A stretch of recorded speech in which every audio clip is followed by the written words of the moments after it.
Salam pengenalan kepada semua yang belum mengenal saya. Izinkan saya perkenalkan diri.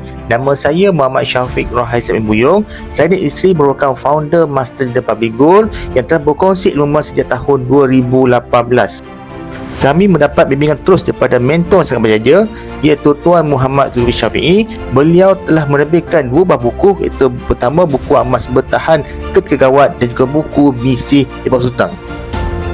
Secara pribadi, saya telah membimbing lebih 900 penyimpan emas di seluruh negara dan lebih 7,000 bersama tim, dan saya sentiasa berkongsi tentang pengalaman dan info-info tentang kelebihan menabung emas di segi sudut kewangan.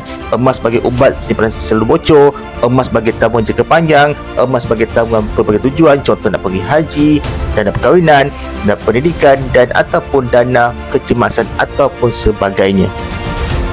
Jika tuan dan puan belum lagi ada akaun emas di Public Goal, mudah saja boleh tekan link di bio ataupun di posting ini. Saya bantu sebaik. Jom kita menabung bersama Public Goal.